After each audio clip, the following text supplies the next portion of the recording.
बंदी छोड़ सतगुरु रामपाल जी परमेश्वर जी की जय हो। परम पिता परमात्मा सारी सृष्टि के रचनहार, कुल मालिक, असंख्य ब्रह्मांडों के स्वामी, जगत गुरु, तीनों लोकों में प्रवेश करके सबका धारण पोषण करने वाले, राजाधिराज, आत्माधार, नाथों के नाथ, देवों के देव महादेव, सर्वेश्वर महेश्वर, मृत्युंजय, अजरो अमर, आदि अनादि सनातनी प्रभु, जगत पिता जगदीश्वर, श्री श्री 1008 की उपाधि के वास्तविक अधिकारी, अकाल मूरत शब्द स्वरूपी राम वासुदेव, सर्वगतम ब्रह्म, परम पूज्य, प्रथम पूज्य, परम संत, परम पुरुष, परम धनी, परम दयालु, सत्य कबीर, हक्का कबीर, अल्लाहु कबीर, अल्लाहु अकबर, बाखबर, अल्लाह ताला, जगत के तारणहार, जगत के मुक्तिदाता, जगत के जगन्नाथ, हारे के सहारे, हिंदुओं के राम, मुसलमानों के अल्लाह, सिखों के वाहिगुरु, ईसाइयों के मसीह, दया के सागर दयानिधि, करुणा के सागर करुणानिधि, स्वयंभू परिभू, संकट मोचन, कष्ट हरण, मंगल करण, दुख भंजन, अविगत कबीर,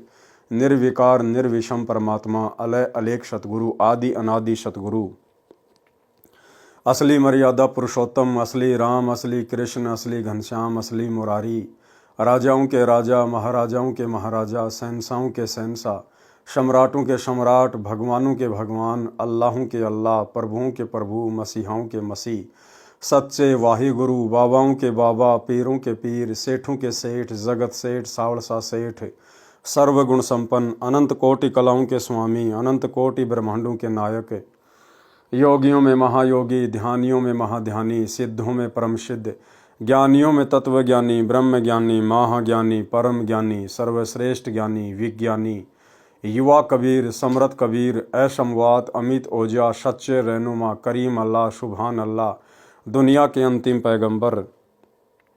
8 सितंबर 1951 से गांव धनाना, जिला सोनीपत, हरियाणा, भारतवर्ष की पावन भूमि पे प्रकट रियल कल की भगवान श्री नारायण साकार हरि, श्री बाबा साहिब, शब्द स्वरूपी राम, संत श्रोमणी सतगुरु रामपाल जी परमेश्वर जी के चरण कमल में साध संगति से जुड़े हुए देश विदेश से सभी सत्सेवक भाई बहनों का अनंत कोटि दंडवत प्रणाम। सत्साई भाई और बहनों, दया पूज्य गुरुदेव भगवान की, सतगुरु रामपाल जी परमेश्वर जी की, वर्तमान के कल की भगवान की, जिनकी विशेष रजा से, विशेष मेहर से आप और हम सभी साध संगति से जुड़े हुए सत्सेवक भाई बहन पूज्य गुरुदेव जी के तत्व ज्ञान को आधार बनाकर अपनी आत्मा के कल्याणार्थ हेतु भक्ति मार्ग पर दृढ़ता के साथ आगे बढ़ रहे हैं। भाई और बहनों, इस कलयुग की बिचली पीढ़ी में साध संगति का नसीब होना ये एक विशेष मेहर होती है सतगुरु की अपनी विशेष आत्माओं के ऊपर। आप और हम सभी आत्माओं ने गुरुदेव भगवान की इस मेहर को इसी प्रकार से अंत तक मर्यादाओं में रहकर गुरु को इष्ट मानकर बनाए रखना है। भाई और बहनों, कबीर सागर के सरलार्थ के ऊपर वीडियो बनाने की जो श्रृंखला जारी थी, पूज्य गुरुदेव भगवान के आशीर्वाद से वो संपन्न हुई। लगभग 60 वीडियो कबीर सागर के सरलार्थ के ऊपर बने हैं। बहुत सारी बातें भक्ति मार्ग से संबंधित, जो बातें अभी तक सतगुरुदेव भगवान अपने सत्संगों में आप और हम तुच्छ जीवों की तुच्छ बुद्धि को देखते हुए नहीं कह पाए थे, वे सारी बातें गुरुदेव ने अपने कर कमल से कबीर सागर के सरलार्थ में पहले ही लिख दी थी। और जैसे ही समय आया तो गुरुदेव भगवान ने साध संगत वालों को निमित्त बनाकर उसके ऊपर वीडियो बनवाकर उन सभी गूढ़ रहस्यों को सार्वजनिक भी करवा दिया। और कबीर सागर के सरलार्थ के ऊपर बने 60 वीडियो देखकर आप और हम भगत भाई बहनों का विश्वास, हमारी दृढ़ता किस कदर भक्ति मार्ग पर बढ़ी है, आप और हम शब्दों में बयान भी नहीं कर सकते। जो भाई बहन अभी तक कबीर सागर के सरलार्थ के ऊपर बन चुके वीडियो नहीं देख पाए हैं, प्रार्थना है दास के Facebook page Pawan Das is live के ऊपर जाकर आप जी वीडियो जरूर देखें। उसके बाद भाई और बहनों, अब गुरुदेव भगवान ने और विशेष मेहर बख्शी है, दया बख्शी है, क्योंकि परमेश्वर तो यही चाहते हैं कि कलयुग की बिचली पीढ़ी में जिन जिन आत्माओं को मैंने चुन लिया है मोक्ष के लिए और साध संगति से जोड़कर जिनकी ट्रेनिंग हो रही है, उन आत्माओं को निरंतर दृढ़ ही करता रहूं। तो गुरुदेव ने दया बख्शी। अब उनके कर कमल से लिखित दूसरी पवित्र पुस्तक, पवित्र ग्रंथ मुक्ति बोध, जो लगभग 575 पेज की है, अब इसके ऊपर वीडियो बनाने की श्रृंखला शुरू हो चुकी है और मुक्ति बोध के ऊपर आज हमारा ये पहले नंबर का वीडियो है। इससे पहले भाई और बहनों, एक छोटी सी बात का दास जिक्र करना चाहेगा ताकि आप साध संगति से जुड़े हुए भगत भाई बहनों को विश्वास हो कि साध संगति के माध्यम से परमात्मा जो भी वीडियो बनवाते हैं, जो भी बातें कहलवाते हैं, वे पूर्णतया सत्य होती हैं, भले वे बातें आगे जाकर संगत में सार्वजनिक हों। और जो भगत भाई बहन सतलोक आश्रमों से जुड़े हुए हैं, वो सतलोक आश्रम जो वर्तमान 2024 तक सतगुरु रामपाल जी परमेश्वर जी की गैर हाजिरी में भगत समाज को काल की गोद में बैठाता जा रहा है, सतगुरुदेव भगवान के सत्संग और भक्ति विधान के विरुद्ध कुकर्म करवाकर भगत समाज को निरंतर काल के मुंह में बैठा रहा है। वो लोग किस कदर धोखा खा चुके हैं साध संगति से ना जुड़कर, साध संगति के वीडियो ना देखकर। दास सन 2018 से ही आप सभी भाई बहनों को सार नाम को लेकर एक बात कहता आ रहा है कि भाई और बहनों, आप लोगों ने अपनी नादानी और अज्ञानता का परिचय देते हुए सन 2018 से वर्तमान 2024 तक इन सतलोक आश्रमों में जाकर अपने पूज्य गुरुदेव भगवान की गैर हाजिरी में जो सार नाम लिया है, जो सार शब्द लिया है, वो पूर्णतया फर्जी है। 2018 से दास वीडियो बनाकर आप जियों को ये सूचना देता आ रहा है। बहुत सारे भगत भाई बहनों के ये बातें गले नहीं उतरी कि भाई वो फर्जी कैसे हो सकता है, हमें तो डीवीडी से दिया जाता है, डीवीडी में तो गुरुजी बोल रहे हैं, फिर वो फर्जी कैसे हुआ। लेकिन दास आप लोगों को एक ही बात बोलता आया था कि भाई और बहनों, अभी तक गुरुदेव ने किसी को ओरिजिनल सार नाम दिया ही नहीं है। सार शब्द की तो आप बात ही छोड़ दीजिए, अभी तक संगत में कोई ओरिजिनल सार नाम के योग्य हुआ ही नहीं है। 2018 से दास आप जियों को ये बातें बोलता आ रहा है और साथ में ये भी कहता आया है कि सार नाम के योग्य यदि आत्मा हो रही हैं, तैयार हो रही हैं, तो केवल साध संगति से जुड़कर हो रही हैं। आने वाले समय में जब पूज्य गुरुदेव भगवान हिसार जेल से अपने मिशन को पूरा करके बाहर आएंगे, तो सर्वप्रथम ओरिजिनल सार नाम की दया अपने सत्सेवक बच्चों के ऊपर करेंगे। और वर्तमान में गुरुदेव भगवान ने डीवीडी में जो सार नाम अपने खुद की वीडियो में डाल रखा है, वो सार नाम ओरिजिनल नहीं है। वो सार नाम गुरुदेव ने केवल संगत की परीक्षार्थ उस वीडियो में डाल रखा है, उस डीवीडी में डाल रखा है। और अभी तक गुरुदेव भगवान ने जिन जिन आत्माओं को सन 1994 से लेकर बरवाला कांड 2014 तक आश्रमों में अपने मुख कमल से या डीवीडी से जो सार नाम दिया है, वो भी ओरिजिनल सार नाम नहीं है। क्योंकि आज वर्तमान में गुरुदेव के जेल जाने के बाद भी वही डीवीडी वाला सार नाम भगत समाज को दिया जा रहा है। लेकिन इन दोनों में फर्क बहुत ज्यादा है। गुरुदेव भगवान के आश्रम में रहते सहते सार नाम देना और गुरुदेव के जेल जाने के बाद उनके कलयुगी परिवार के द्वारा इन आश्रमों में सार नाम दिया जाना, इन दोनों बातों में बहुत ज्यादा अंतर है भाई और बहनों। सार नाम तो दोनों ही असली नहीं है, क्योंकि अभी तक गुरुदेव ने किसी को ओरिजिनल सार नाम देना ही नहीं था, अभी तक संगत में कोई योग्य ही नहीं था। लेकिन जिन जिन भाई बहनों ने 2014 बरवाला कांड से पहले पूज्य गुरुदेव भगवान से जो सार नाम लिया है, उन भगत भाई बहनों के लिए वो सार नाम जैसा ही काम करेगा यदि वे आत्माएं विश्वास के साथ उस नाम का जाप करेंगी तो। और जिन जिन भगत भाई बहनों ने 2014 के बाद गुरुदेव के जेल जाने के बाद में इन सतलोक आश्रमों में सार नाम लिया है, वो सार नाम ना ही तो काम करेगा और ना ही वो सार नाम ओरिजिनल कहा जाएगा।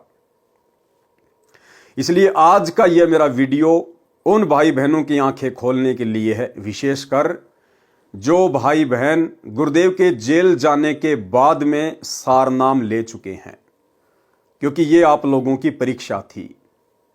ये परीक्षा थी भगत समाज की। परमात्मा यही तो देखना चाहते थे कि 20 वर्षों से इन आत्माओं को मैंने जो ज्ञान दिया है, सन 1994 से लेकर 2014 तक, ये आत्माएं इस ज्ञान को कितना आधार बना पाई हैं, या अभी भी भेड़ चाल में देखा देखी में चलने की इनकी आदत बनी हुई है। तो 2014 बरवाला कांड के बाद जिन जिन भगत भाई बहनों ने सारनाम लिया है, वो भाई बहन आज का ये वीडियो देखकर, यदि आपको जरा भी अकल है, अगर जरा भी आपको गुरुदेव का तत्व ज्ञान समझ में आया है, आज ही और इसी वक्त वीडियो देखते ही पूज्य गुरुदेव भगवान से नाक रगड़कर अपने घर पर ही दंडवत प्रणाम करके क्षमा याचना मांग लेना और इस सारनाम के जाप को त्याग देना। केवल प्रथम नाम और शतनाम तक का ही जाप करें, जब तक गुरुदेव भगवान हिसार जेल से आकर आपको सारनाम ना दें। अन्यथा यह सारनाम आपके गले की हड्डी बनेगा, आपके गले की हड्डी। और ज्यादातर जिन जिन लोगों ने 2014 के बाद में सारनाम लिया है, ज्यादातर उन भगत भाई बहनों के लिए वो फर्जी सारनाम गले की हड्डी बन चुका है। घर घर में झगड़ा, घर घर में कहर, अकाल मौत, किसी भी प्रकार से कोई राहत वो सारनाम उन भगत भाई बहनों को नहीं दे रहा।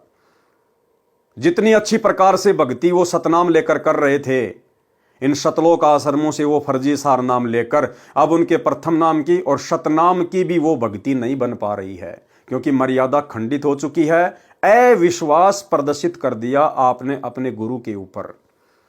आपने अपने गुरुदेव भगवान के हिसार जेल से बाहर आने का तनिक भी इंतजार नहीं किया।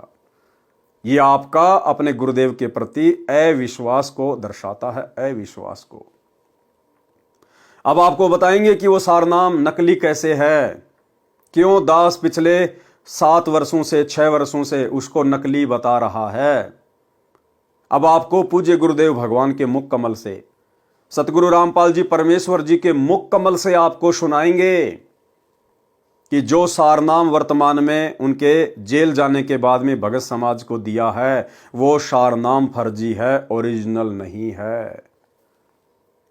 अब वो सारनाम क्या है, ये भी तो आपको पता होना चाहिए। तो उन भगत भाई बहनों को तो पता चल जाएगा। अभी एक छोटा सा वीडियो मैं आपको दिखाऊंगा नितिन रायजादा का। नितिन रायजादा के बारे में आप जानते ही होंगे, काल प्रेरित आत्मा है, विशेषकर सतगुरु रामपाल जी परमेश्वर जी के भक्तों के पीछे हाथ धो के पड़ा हुआ है। अंत में मिलेगा कुछ नहीं सिवाय खुद की बर्बादी के। लेकिन परीक्षा का समय है, काल हर प्रकार से भगत समाज को तोड़ने का प्रयास तो करेगा। तो सतलोक आश्रमों से गुरुदेव के जेल जाने के बाद वो फर्जी सारनाम लेकर भी लोग सतलोक आश्रमों से जुड़कर नहीं रह पाए और चले गए नितिन रायजादा के पास में, नितिन रायजादा वाला सारनाम लेने के लिए, जो 52 अक्षर से बाहर का है, इस दुनिया से बाहर का है। और वहां जाके उन्होंने बताया कि संत रामपाल जी के आश्रमों में हमारे को ये सारनाम दिया जाता है। ये हैं वो 3 शब्द सारनाम के। अब नितिन रायजादा आपको बताएगा, क्योंकि नितिन रायजादा को बताया संत रामपाल जी के भक्तों ने, उन भक्तों ने जिन्होंने 2014 के बाद से नाम दीक्षा ली है।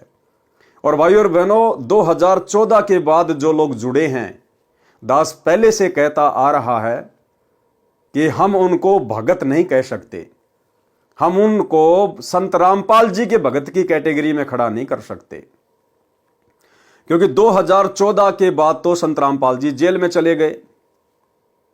और उसके बाद से जिन जिन लोगों को नाम दीक्षा दी गई है डीवीडी से, ऑनलाइन या इन सतलोक आश्रमों में, ये मनमाना आचरण है, मनमुखी आचरण है गुरुदेव के कलयुगी परिवार का, केवल धार्मिक धंधे के लिए। और ये बात तो आप सबको पता है कि गुरुदेव के जेल जाने के बाद भगत समाज की परीक्षा चल रही है। 2014 से भगत समाज की परीक्षा चल रही है। तो भाई परीक्षा के समय में नए एडमिशन नहीं हुआ करते हैं, यह आप सबको पता है। जब स्कूलों में एग्जाम चल रहे होते हैं, परीक्षा चल रही होती हैं, तो नए एडमिशन स्वीकार्य नहीं होते हैं। और संत रामपाल जी के पंथ में यह परीक्षा उस समय तक चलेगी जब तक संत रामपाल जी हिसार जेल से बाहर नहीं आ जाते हैं। तो 2014 से परीक्षा जारी है और जब तक गुरुदेव भगवान हिसार जेल से बाहर नहीं आ जाते हैं तब तक यह परीक्षा जारी रहेगी। और भाई परीक्षा के समय में नए एडमिशन नहीं हुआ करते हैं, ये तो जबरदस्ती के एडमिशन लिए जा रहे हैं अपने धार्मिक धंधे के लिए, सतगुरु रामपाल जी के काल प्रेरित कलयुगी परिवार के द्वारा। लेकिन चलो जैसा भी है, परमात्मा कहते हैं जिन हरि जैसा सुमरिया ताको तैसा लाभ। जो भगत भाई बहन 2014 के बाद भी नाम दीक्षा लेकर और जिस प्रकार से मर्यादा में रहेंगे, जैसे भी उनके श्रद्धा भाव गुरुदेव के प्रति होंगे, वैसा लाभ उनको अवश्य मिलेगा। अन्य वो जो पूजा पाठ किया करते थे शास्त्र विरुद्ध, उससे तो सैकड़ों गुना अच्छा ही है कि वो इस भक्ति मार्ग पर लगे रहें। तो अब आपको मैं नितिन रायजादा का, जो कि पूरी तरह से आध्यात्मिक क्षेत्र में बावड़ी बूंच आदमी है, अध्यात्म का कै भी उसको पता नहीं है, काल प्रेरणा से केवल सतगुरु रामपाल जी के भक्तों को तोड़ने का प्रयास कर रहा है।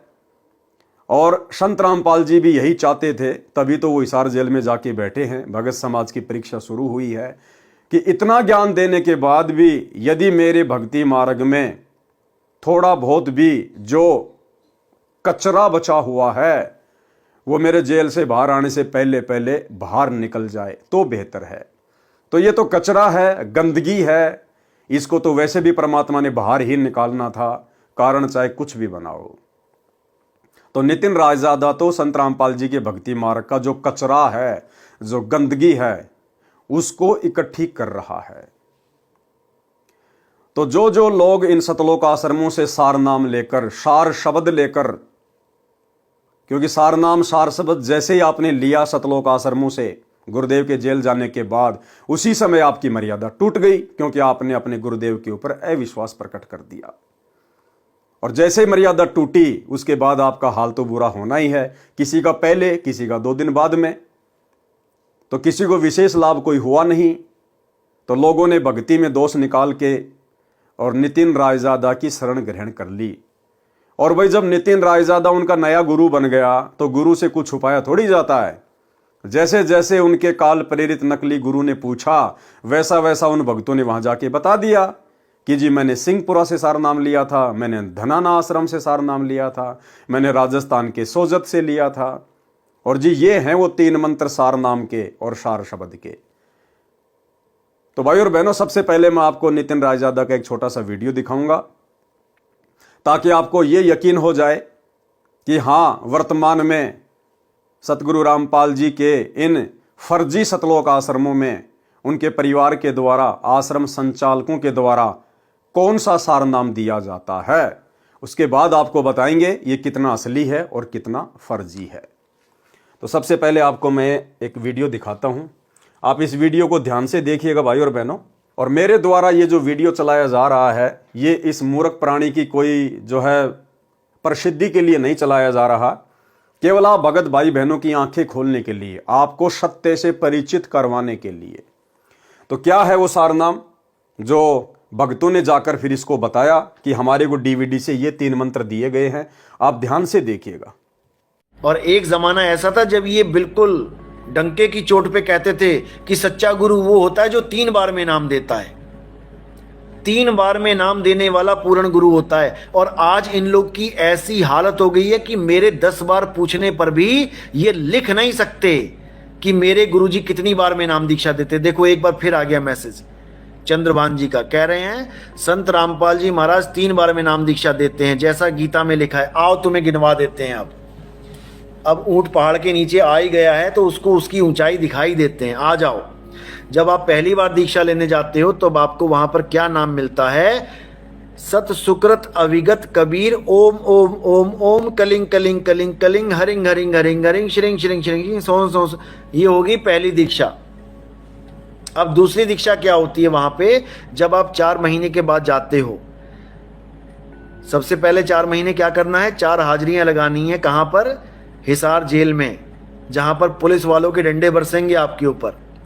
बढ़िया से निशान चिपके होने चाहिए। जब आप जाके दिखाओगे कि हाँ देखो मैं डंडे खा के आया हूं, तब आपको दूसरी दीक्षा मिलेगी।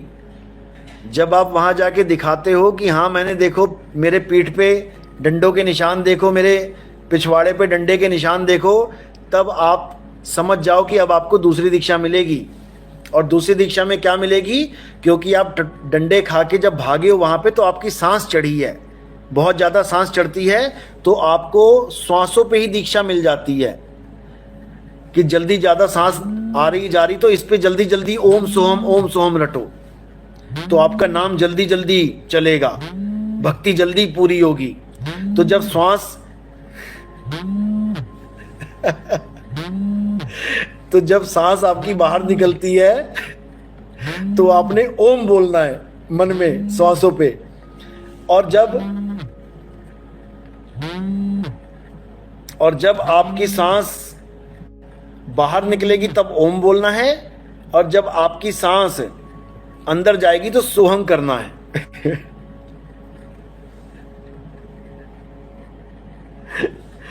तो जब ओम सोहम चलेगा, तो ये आपकी दूसरी दीक्षा हो जाएगी। ओके, तो दूसरी दीक्षा हो गई ओम और सोहम की। अब जो तीसरी दीक्षा है वो क्या है, ओम सोहम के साथ इन्होंने फिट कर दिया है सत कबीर। अब आपकी नाम दीक्षा क्या चलेगी, ओम सोहम सत्य कबीर, ओम सोहम सत्य कबीर, ओम सोहम सत्य कबीर। अब ये हो गई आपकी तीसरी दीक्षा। ये तीसरा खेल है आपका। अब इसके बाद आपको दीक्षा नहीं मिलनी चाहिए, लेकिन आपसे दोबारा से एक फॉर्म और भरवाया जाता है। ये जो तीसरी दीक्षा मिली है इसका क्या नाम है, और दूसरी दीक्षा जो मिली उसका क्या नाम है, वो भी समझ लो। जो प्रथम दीक्षा मिली वो तो आपको पहली दीक्षा मिल गई, देवी देवताओं के नाम। जो दूसरी ओम सोहम की दीक्षा मिली वो है सतनाम, रामपाल जी का डुप्लीकेट सतनाम। और जो तीसरी दीक्षा मिली वो क्या है, वो है सार नाम। सार नाम में भी खेल खत्म नहीं हुआ अभी ये दीक्षाओं का। तीसरी दीक्षा के बाद आपको एक और फॉर्म भरवाया जाता है जिसको कहते हैं सार शब्द। अब सार शब्द में क्या देते हैं ये लोग, अच्छे से समझ लो। जो ओम सोहंग सत्य कबीर, ओम सोहंग सत्य कबीर चल रहा है, उसमें केवल आ का डंडा जोड़ देना है। क्योंकि वहां जेल के बाहर डंडे खा के आए हो ना, पहली दीक्षा के बाद डंडा जोड़ा गया ना, पहली दीक्षा के बाद भी डंडा जोड़ा जाता है और तीसरी दीक्षा के बाद भी डंडा ही जोड़ा जाता है।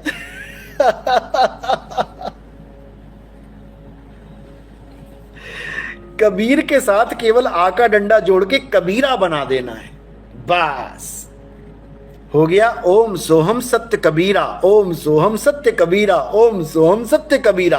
और उसके 1 लाख रुपए, क्योंकि डंडा लगाया है, 1 है एका, उसके साथ 1 लाख रुपए देने पड़ते हैं।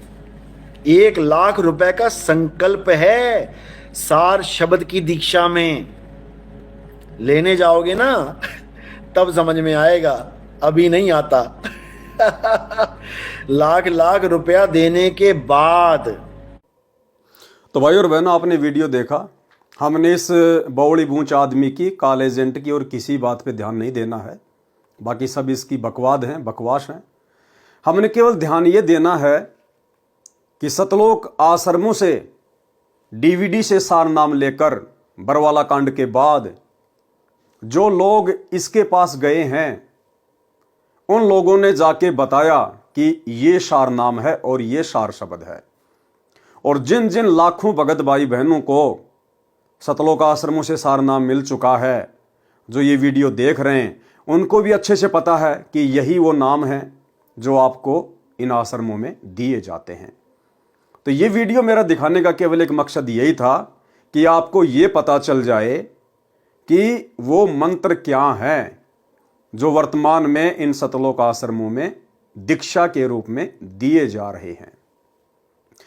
बाकी ये मंत्र मालूम हो जाने से, इन मंत्रों को देख लेने से या जाप कर लेने से किसी का मोक्ष नहीं है। ये मंत्र उस समय काम करेंगे अपना जिस समय आप अधिकारी से लेंगे, और अधिकारी आपको गुरुदेव भगवान ने असंख्यों बार बता दिया कि उनके अलावा इस पूरे ब्रह्मांड में आज के दिन और कोई नहीं है। जब तक हम पूज्य गुरुदेव जी से ये तीनों मंत्र प्राप्त नहीं करेंगे, विधिवत दीक्षा ग्रहण नहीं करेंगे, तब तक ये मंत्र मोक्ष में किसी प्रकार का कोई काम नहीं करेंगे, और इनको मनमुखी रूप से जपने का भी कोई फायदा नहीं है।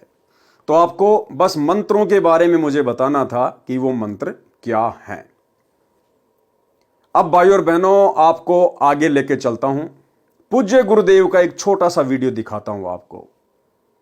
अभी परमात्मा ने लास्ट 71 नंबर का जो विशेष संदेश हिसार जेल से भेजा है, जिसमें परमात्मा ने मुसलमान धर्म की एक पुस्तक का जिक्र किया है, जिसमें एक आयत है, उसका गुरुदेव ने जिक्र किया है। और उसका जिक्र करते हुए गुरुदेव ने बताया कि मुसलमान धर्म की उस आयत में, सूरह अस-सूरा में, जो ऐन सीन काफ लिखा हुआ है, ऐन सीन काफ, उसके विषय में अनुवादकर्ता ने लिखा है कि इन 3 मंत्रों का अर्थ तो केवल अल्लाह ही जान सकता है, अल्लाह के अलावा और कोई भी नहीं बता सकता। और सतगुरु रामपाल जी ने बड़ी आसानी से उन तीनों के बारे में बता दिया, उस आयत के बारे में बता दिया कि इसका क्या अर्थ है, क्या इसका मतलब है, ये अयन शीन काफ ये क्या है। तो आप सुनिए पूज्य गुरुदेव जी का ये छोटा सा वीडियो 3 मिनट का, ये बहुत ज्यादा इंपॉर्टेंट है। और यही 3 मिनट का गुरुदेव का वीडियो सारे भेद खोल देगा कि वर्तमान 2014 में गुरुदेव के जेल जाने के बाद इन सतलोक आश्रमों से जिन जिन भगत भाई बहनों ने सार नाम की दीक्षा ली है या सार शब्द की दीक्षा ली है, वो पूरी तरह से फर्जी है। तो अब हम सुनेंगे पूज्य गुरुदेव जी के मुख कमल से, सुनिएगा। अब आपको बताता हूँ थोड़ा सा पाक कुरान मजीद। देखो इसमें क्या बताया है, एक चैप्टर है, उसका नाम है अस सूरा और संख्या नंबर है 42, यानी सूरत अस सूरा 42 आयत नंबर, श्लोक नंबर 1-2। आयत नंबर 1 पर प्रथम में लिखा है आ मीम। आ माने है, मीम माने मैं, है और मैं, ये 2 अक्षर अलग अलग, जैसे क ख ए, ऐसे है और मैं। फिर दूसरी आयत में लिखा है एन सीन काफ। जैसे हम पंजाबी सीखा करते थे, चौथी कक्षा शुरू हो जाती थी पहले पंजाबी, पंजाब ज्वाइंट था, हरियाणा और पंजाब एक थे। तो पंजाबी की हम जब वर्णमाला सीखा करते थे तो कहते थे कक्खा गग्गा दद्दा गग्गा ईड़ा ऊड़ा सस्सा मम्मा, यानी कक्खा क, गग्गा ग, तथा तय, गद्दा दय। तो कक्खा गग्गा क ख ग ऐसे सीखना पड़ता है। तो एन का अर्थ है ए, सीन का अर्थ है से, काफ का अर्थ है क। ये वर्णमाला है अरबी की, एन ए, सीन से, काफ क, ए से क। इसके अनुवादकर्ता ने, पाक कुरान के अनुवादकर्ताओं ने ये लिखकर छोड़ दिया है कि इन 2 आयतों का अर्थ तो अल्लाह ही जान सकता है। पाक कुरान के अनुवादकर्ताओं ने ये लिखकर छोड़ दिया है कि इन 2 आयतों का अर्थ तो अल्लाह ही जान सकता है। पाक कुरान के अनुवादकर्ताओं ने ये लिखकर छोड़ दिया है कि इन 2 आयतों का अर्थ तो अल्लाह ही जान सकता है और कोई नहीं। अब एक चीज भाई और बहनों आगे ध्यान से सुनना, गुरुदेव भगवान ने ऐन सीन काफ के बारे में बताया कि जो सारनाम दिया जाता है, और सारनाम में जो 3 मंत्र दिए जाते हैं, ये जो ऐन सीन काफ है, ये सारनाम की दीक्षा में उन तीनों मंत्रों के पहले पहले शब्द हैं, पहले पहले शब्द। सारनाम में जो 3 नाम दिए जाते हैं, ये ऐन सीन काफ उन तीनों मंत्रों के पहले पहले शब्द हैं। ध्यान से सुनना, फिर आपको लिखा हुआ भी दिखाऊंगा। ये क्या है? गीता अध्याय 17 श्लोक 23 में ओम तत्सत, ये 3 मंत्र। इनमें तीनों मंत्रा का पहला अक्षर है ए से क। जिनको तीनों मंत्र प्राप्त है वो बच्चे आसानी से समझ देंगे। ये वो मंत्रों का केवल पहला पहला अक्षर लिख रखा है, बहुत कठिन। तो ऐसा कहते के हासिल होना था, ओम तत्सत से क्या हासिल होना था, अब इसकी एब्रीविएशन निकली सारी। अब इसको सारे से विस्तार से करा। तो भाई और बहनों, आपने देख लिया, गुरुदेव भगवान ने अपने मुख कमल से कह दिया कि ये जो ऐन सीन काफ है, ऐसा क, ऐन सीन काफ, सारनाम में जो 3 मंत्र दिए जाते हैं, उन तीनों मंत्रों के ये पहले पहले अक्षर हैं, ए स क, ऐन सीन काफ। और सारनाम क्या दिया जाता है इन सतलोक आश्रमों में, वो आपने नितिन रायजादा से अभी देख लिया है। अब भाई और बहनों, आपको आसानी से समझ में आएगा कि वर्तमान में गुरुदेव के जेल जाने के बाद जो सारनाम की दीक्षा दी जा रही है, ये असली सारनाम है या फर्जी सारनाम है। अब आपको दिखाते हैं भाई और बहनों, ध्यान से देखिएगा। ये दास ने एक चार्ट बनाया है। सबसे पहले तो ये वही सुर है असुरा 42, ये हा और मीम, जिसका अर्थ गुरुदेव ने बता दिया है और मैं। दूसरा ये अयन सीन कफ, ये हैं वो 3 नाम, ऐन सीन कफ, अयन सीन कफ। अब गुरुदेव ने क्या बताया, ये ऐन सीन काफ क्या है, अयन सीन काफ, कि आपको जो सारनाम की दीक्षा दी जाती है, उन तीनों मंत्रों के ये पहले पहले अक्षर हैं, पहले पहले अक्षर। तो सारनाम आपने नितिन रायजादा के मुंह से सुनी लिया है, हमारे भगत भाई बहनों ने जा जा के उनको बता ही दिया है, और वर्तमान में जो लोग इसका जाप भी कर रहे हैं उनको भी अच्छे से पता है। तो ये है वो सारनाम जो आपने नितिन रायजादा से सुना, जो वर्तमान में इन आश्रमों में दिया जाता है। और गुरुदेव ने क्या बताया, ये जो ऐन सीन काफ है, इन तीनों मंत्रों के ये पहले पहले शब्द हैं। तो देखिए, हम देखते हैं। तो अयन, तो सबसे पहले ओम है, तो बिल्कुल मैच कर रहा है, ए बिल्कुल मैच कर गया। दूसरा जो सारनाम में जो मंत्र दिया जाता है, वो आप सभी भाई बहन समझ गए होंगे, मैं अपने मुंह से यहां पे नहीं बोलना चाहूंगा। तो ये जो सीन है, अब इससे मेल करेंगे तो बिल्कुल इसका जो पहला अक्षर है वो मेल कर रहा है, बिल्कुल कर रहा है। तीसरा है ये सत्य कबीर। अब भाइयों और बहनों, यहां तीसरा है काफ, लेकिन यहां मेल नहीं कर रहा है। गुरुदेव के वचन अनुसार, जो अभी आपने वीडियो में देखा कि ऐन सीन काफ, इसके जो ये पहले पहले अक्षर हैं, पहले पहले जो अक्षर हैं, ये अक्षर सारनाम के पहले पहले अक्षर हैं। तो भाई ये जो अयन है, इसका पहला अक्षर मिल गया, सीन का भी पहला अक्षर मिल गया, लेकिन भाई ये जो है कफ, इसका पहला अक्षर मेल नहीं खा रहा है। इसका है कफ कै और यहां है स, ये मेल नहीं खा रहा है। जबकि गुरुदेव के वचन अनुसार तो ये मेल खाना चाहिए। साधु बोले सहज स्वभाव, साधु का बोला मिथ्या ना जाए, और संत वचन पलटे नहीं चाहे पलट जाए ब्रह्मांड। इसलिए भाई और बहनों, दास 2018 से चिल्ला रहा है गुरुदेव के आदेश अनुसार, उनकी प्रेरणा अनुसार, कि ये हमारी परीक्षा का समय है, परीक्षा का समय। और इस समय हम भगत भाई बहनों ने सतलोक आश्रम वालों से सारनाम नहीं लेना चाहिए, बहुत बड़ा धोखा खा जाओगे, गुरुदेव भगवान की नजरों में नीचे गिर जाओगे। और गिर गए लाखों की संख्या में, गुरुदेव भगवान की नजरों में लाखों की संख्या में नीचे गिर गए। अब देख लो, जिन जिन भगत भाई बहनों को सतलोक आश्रमों से सार नाम प्राप्त है, उन सबको पता है कि हां यही वो 3 मंत्र हैं जो हमें डीवीडी से दिए गए हैं। और गुरुदेव ने यह भी क्लियर कर दिया, अयन सीन काफ, इनके जो पहले पहले जो अक्षर हैं वो सार शब्द से मेल करने चाहिए, लेकिन नहीं कर रहे हैं। अब नहीं कर रहे हैं तो क्या हुआ? गलत हुआ भाई। तो भाई और बहनों, कितना बड़ा धोखा भगत समाज ने खुद अपनी नादानी के चलते खा लिया है। अरे हम सत्सेवक भी तो चिल्ला रहे थे, क्या हमें सार नाम की जरूरत नहीं है क्या? क्या हमें सार शब्द की जरूरत नहीं क्या? क्या हम इस भक्ति मार्ग पर कोई मनोरंजन के लिए जुड़े हैं क्या?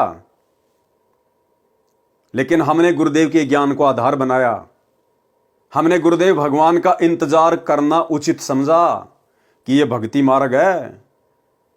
अरे वो सार नाम, जिस सार नाम के लिए परमात्मा ने धर्मदास जी को जिंदा समाधि दे दी, वो कितनी अनमोल वस्तु होगी। और ऐसी अनमोल वस्तु क्या सतगुरु रामपाल जी अपने कलयुगी परिवार के हाथों में एक 15 रुपए की डीवीडी में डालकर आलू टमाटर की तरह बांटने के लिए देकर चले जाएंगे? और वो सतलोक आश्रम मैनेजमेंट हरियाणा, जिनके कुकर्मों के चलते, जिनकी मनमानी हरकतों के चलते, काल प्रेरणा के चलते भी ये बरवाला कांड 2014 हुआ। परमात्मा जिन लोगों की रग रग से वाकिफ थे, ऐसे लोगों को परमात्मा वो अनमोल जड़ी बूटी देगा जो लोग खुद अभी प्रथम नाम दीक्षा के योग्य नहीं है। प्रथम नाम दीक्षा के भी ना गुरुदेव का परिवार, ना कोऑर्डिनेटर, ना आश्रम संचालक, आज 2024 तक ये लोग प्रथम नाम दीक्षा के भी योग्य नहीं हैं।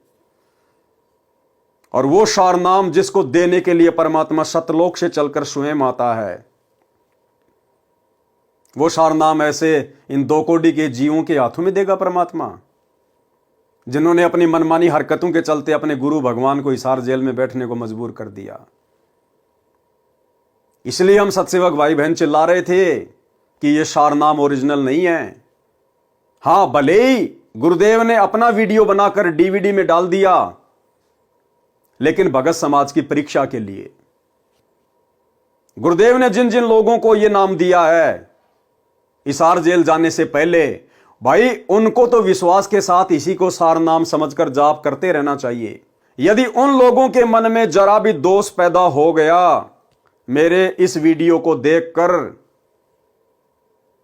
तो आप लोग ना घर के रहेंगे ना घाट के रहेंगे।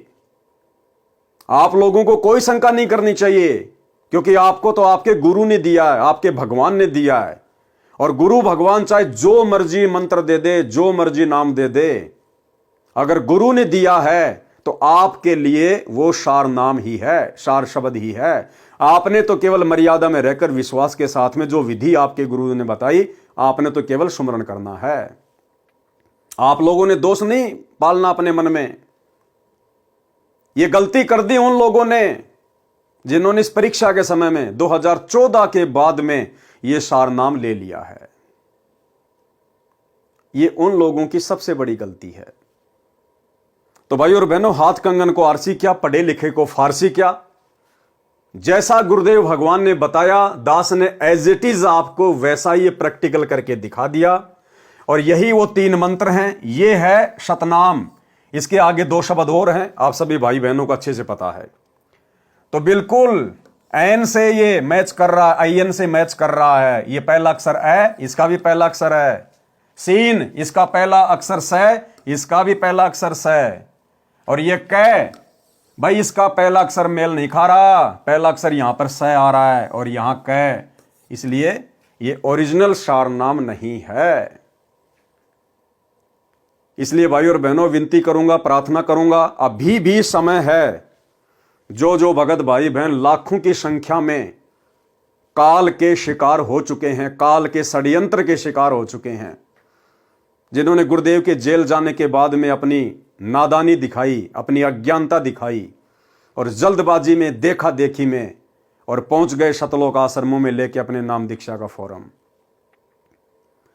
जिन जिन भाई बहनों ने ये फर्जी सारनाम शतलोक आश्रम मैनेजमेंट हरियाणा से लिया है, गुरुदेव के जेल जाने के बाद लिया है, उन आत्माओं को अभी भी मौका है, अन्यथा आप लोगों की जो दुर्गति होगी वो शायद ही किसी और की होगी।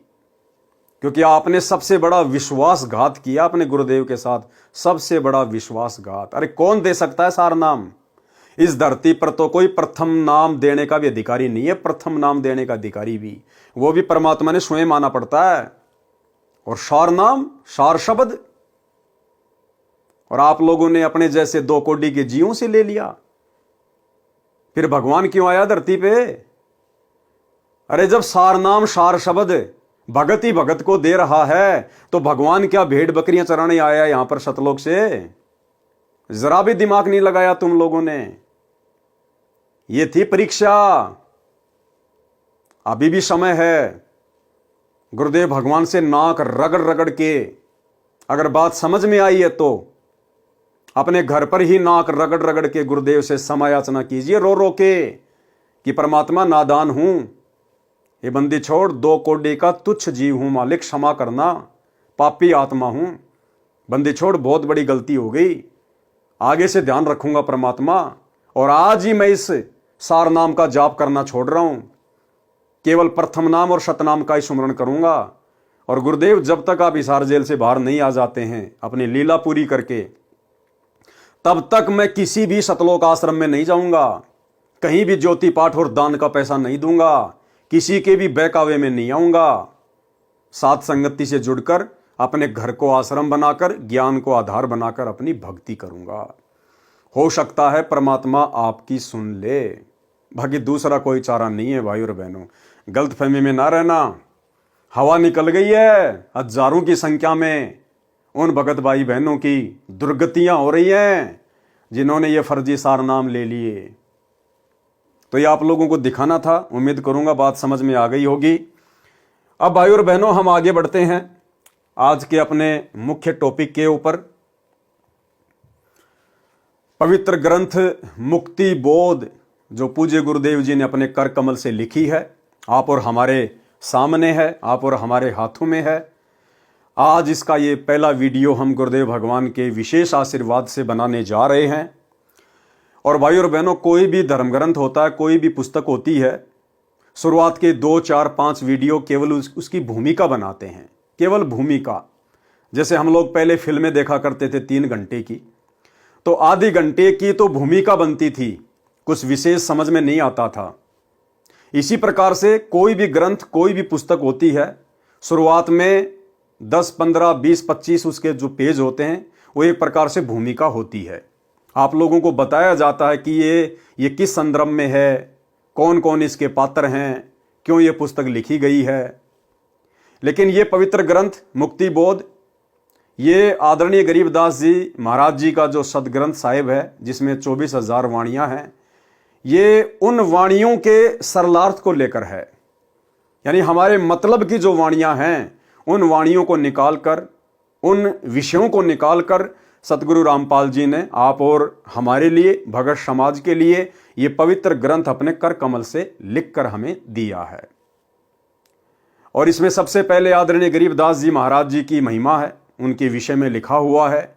वे कौन थे, कहाँ के रहने वाले थे, कैसे उनको परमात्मा मिले, परमात्मा मिलने के बाद उन्होंने आध्यात्मिक क्षेत्र में क्या किया, तो ये उनके विषय में है। चूंकि भाई और बहनों, गुरुदेव भगवान के कर कमल से लिखित है और महापुरुषों की जीवनी पर है, इसलिए इस पवित्र ग्रंथ को पढ़ने और सुनने से भी हम ढेर सारे पुण्य के भागी बनते हैं।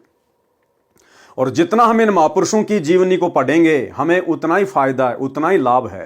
तो इस पवित्र ग्रंथ में कुछ एक बातें वहीं आएंगी शुरुआत में, जो बातें अन्य गुरुदेव के कर कमल से लिखित पुस्तकों में गुरुदेव ने लिखी हुई हैं, जिनके ऊपर हम वीडियो बना चुके हैं। तो हम भगत भाई बहनों ने उसी जोश और उसी उमंग के साथ में इनको पढ़ना है, क्योंकि हमारे पूज्य गुरुदेव जी के कर कमल से लिखी हुई है। फिर जैसे जैसे हम आगे बढ़ेंगे, 4, 5, 6 वीडियो में आगे बढ़ेंगे, उसके बाद भाई और बहनों, परमात्मा ने अनमोल खजाना आप और हमारे अंदर इतना दृढ़ विश्वास पैदा हो जाएगा, अगर ब्रह्मा विष्णु महेश भी आकर हमें डगमग करने का प्रयास करें तो मुंह की खा के जाएंगे। फिर ये छोटे मोटे काल के एजेंट, भला इनकी तो औकात ही क्या है, जिनके चक्कर में सतलोक आश्रमों से फर्जी सार नाम सार शब्द लेकर लोग अपने जीवन का सत्यानाश करवाने के लिए जा रहे हैं। तो अब हम शुरुआत करते हैं पूज्य गुरुदेव भगवान के कर कमल से लिखित इस पवित्र ग्रंथ से। मुक्ति बोध निवेदन। इस पवित्र पुस्तक मुक्ति बोध में संत गरीबदास जी के अमर ग्रंथ के सरलार्थ से कुछ अंग लिखे हैं जो भिन्न पुस्तक बनाई है। इसमें संत गरीबदास जी के अमर ग्रंथ के सरलार्थ की एक झलक है। दूसरे शब्दों में सरलार्थ का नमूना यानी सैंपल है।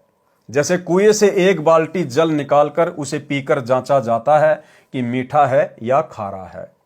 अन्य उदाहरण, व्यापारी लोग बोरी में परखी मारकर कुछ माल निकालकर जांच कर लेते हैं कि बोरी में कैसा माल है। मुक्ति बोध संत गरीबदास जी के अमर ग्रंथ के सरलार्थ से निकाला परखी वाला माल है। इसे पढ़कर जांचें कि सरलार्थ कैसा है। अमर बोध के सरलार्थ को समझने के लिए 2 शब्द लिखने अनिवार्य हैं। ये 2 शब्द अमर ग्रंथ संत गरीबदास जी के सरलार्थ में सर्वप्रथम लिखे हैं, जो अमर बोध तथा मुक्ति बोध को समझने में सहयोगी हैं। अब पढ़ें 2 शब्द। 2 शब्द। संत गरीबदास जी के अमर ग्रंथ की अमृतवाणी का सरलार्थ प्रारंभ करने से पूर्व कुछ आवश्यक जानकारी कराना अनिवार्य समझता हूं। श्री सदग्रंथ साहिब में अधिक वाणी संत गरीबदास महाराज जी की हैं। संत गरीबदास जी का जन्म गांव छुडानी, जिला झज्जर, हरियाणा प्रांत में सन 1717 विक्रमी संवत 1774 में हुआ। गांव छुडानी में गरीबदास जी महाराज का नानका है।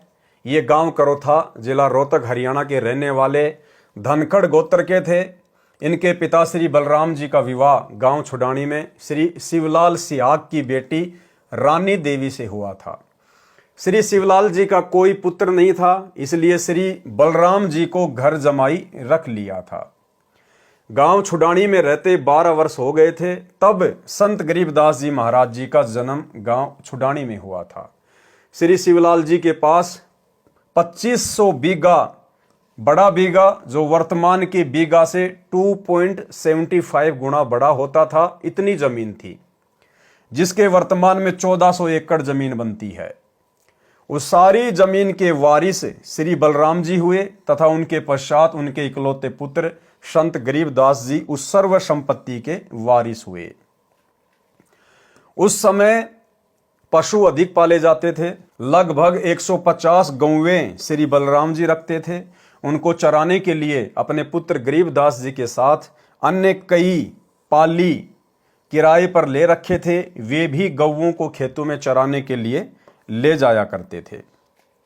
जिस समय संत गरीबदास जी 10 वर्ष की आयु के हुए, वे गायों को चराने के लिए अन्य गवालों के साथ नला नामक खेत में गए हुए थे। फाल्गुन मास की सुदी द्वादशी के दिन के लगभग 10 बजे परम अक्षर ब्रह्म एक जिंदा महात्मा के वेश में मिले। गांव कबलाना की सीमा से सटा नला खेत है। सर्व गवाले एक जांडी के पेड़ के नीचे बैठकर खाना खा रहे थे। वह पेड़ गांव कबलाना से छुडानी को जाने वाले कच्चे रास्ते पर था। वर्तमान में सरकार ने उस रास्ते पर सड़क का निर्माण करवा दिया है। परमेश्वर कबीर जी सतलोक से पेड़ से कुछ दूरी पर उतरे। रास्ते रास्ते कबलाना की ओर छुडानी को जाने लगे। जब गवालों के पास आए तो गवालों ने कहा, बाबा जी आदेश। राम राम। परमेश्वर जी ने कहा, राम राम। गवालों ने कहा कि बाबा जी खाना खाओ। परमेश्वर जी ने कहा कि खाना तो मैं अपने गांव से खाकर चला था। गवालों ने कहा कि महाराज खाना नहीं खाते तो दूध तो अवश्य पीना पड़ेगा। हम अतिथि को कुछ खाए पिए बिना नहीं जाने देते। परमेश्वर ने कहा कि मुझे दूध पिला दो, और सुनो, मैं कंवारी गाय का दूध पीता हूं। जो बड़ी आयु के पाली यानी गवाले थे, उन्होंने कहा कि आप तो मजाक कर रहे हो, आप जी की दूध पीने की नीयत नहीं है। कंवारी गाय भी कभी दूध देती है। परमेश्वर ने फिर कहा कि मैं कंवारी गाय का दूध पीऊंगा। गरीबदास बालक ने एक बछिया जिसकी आयु 1.5 वर्ष की थी, जिंदा बाबा के पास लाकर खड़ी कर दी। परमात्मा ने बछिया की कमर पर आशीर्वाद भरा हाथ रख दिया। बछिया के स्तन लंबे लंबे हो गए।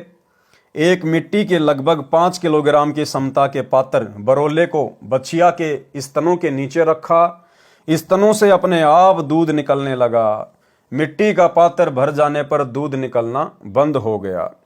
पहले जिंदा बाबा ने पिया, शेष दूध को अन्य पालियों गवालों को पीने के लिए कहा तो बड़ी आयु के गवाले जो संख्या में 10-12 थे कहने लगे कि बाबा जी, कवारी गाय का दूध तो पाप का दूध है, हम नहीं पिएंगे।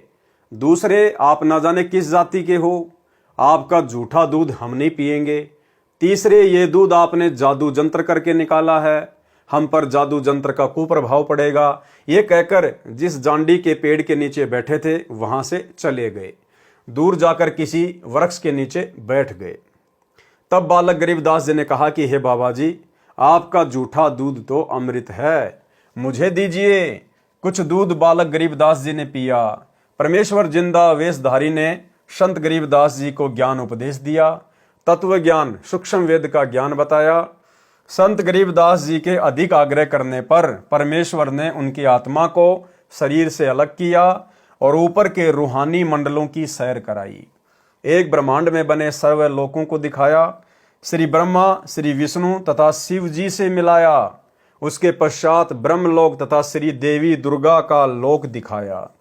फिर 10वें द्वार ब्रह्मरंध्र को पार करके ब्रह्म काल के 21 ब्रह्मांडों के अंतिम छोर पर बने 11वें द्वार को पार करके अक्षर पुरुष के 7 संख ब्रह्मांडों वाले लोक में प्रवेश किया।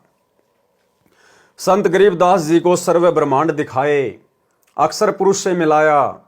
पहले उसके 2 हाथ थे, परंतु परमेश्वर के निकट जाते ही अक्षर पुरुष ने 10,000 हाथों का विस्तार कर लिया।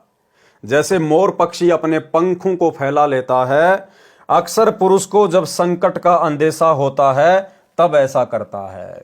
अब देखो भाई और बहनों, परमात्मा की वाणी यहां पर सत्य सिद्ध हो जाती है कि निर्विकार निर्भय तू ही और शकल भयमान, सब पर तेरी साहिबी तुझ पर साहिब नाए।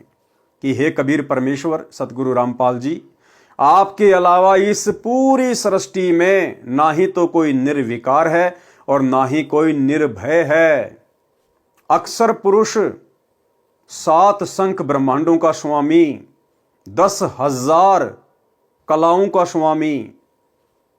और जैसे ही उसने कबीर परमेश्वर जी को देखा, उसे संकट का अंदेशा हुआ। और जब अक्षर पुरुष को संकट का आभास होता है, उस समय वो अपनी शक्ति का जो है वो प्रदर्शन करता है, सामने वाले को डराने के लिए, भयभीत करने के लिए। तो अक्षर पुरुष भी भय मुक्त नहीं है, उसने भी भय युक्त होकर डर के मारे कि ये कौन आ गया मेरे लोक में, सीधा चला आ रहा है, किसकी हिम्मत हो गई ऐसे।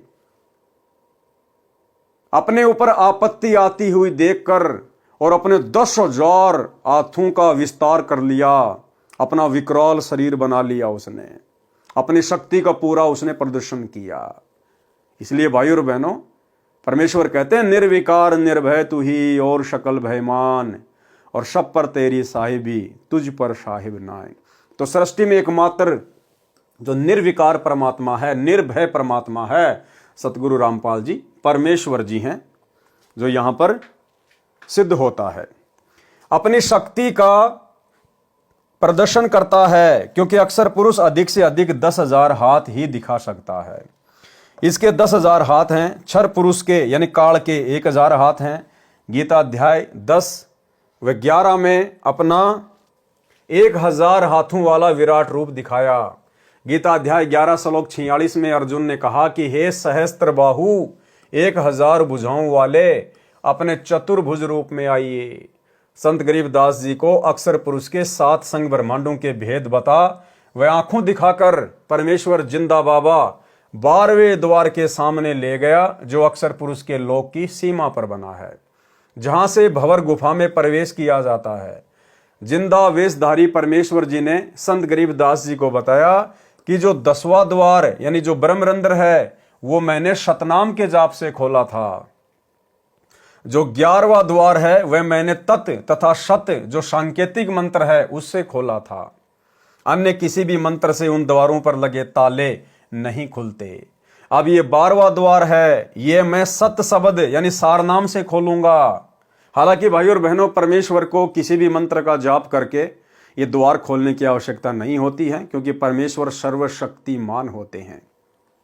जब उस परमेश्वर की शक्ति से जब श्री कृष्ण जी का जन्म हुआ और जब कंस की जेल में ऑटोमेटिक सातों ताले खुल गए उस कबीर परमेश्वर सतगुरु रामपाल जी की मेहर से, शक्ति से, तो भला जब परमेश्वर कहीं जाएंगे तो दुनिया का ऐसा कौन सा द्वार, ऐसा कौन सा ताला है जो बंद का बंद रह जाए।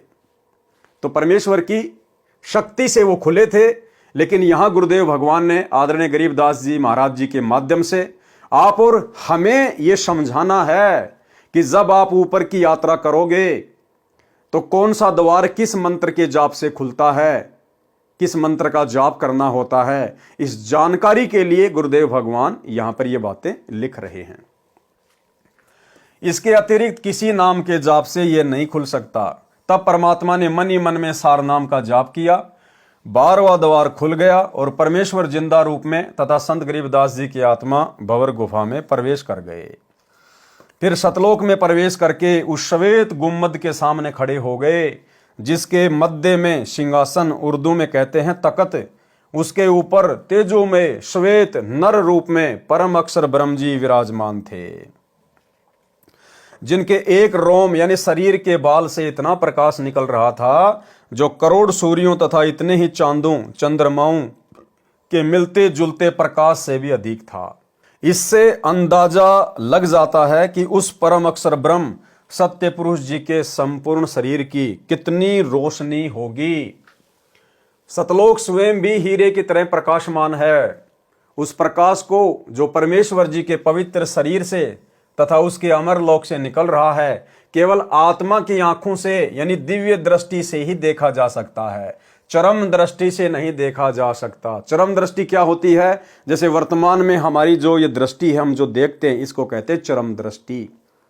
और भक्ति की शक्ति से हमारी फिर दिव्य दृष्टि खुल जाती है। हम यहां बैठे बैठे असंख्य ब्रह्मांडों को देख सकते हैं, उसको कहते हैं दिव्य दृष्टि। फिर जिंदा बाबा अपने साथ बालक गरीबदास जी को लेकर उस सिंहासन के निकट गए तथा वहां रखे चवर को उठाकर तख्त पर बैठे परमात्मा के ऊपर चलाने लगे।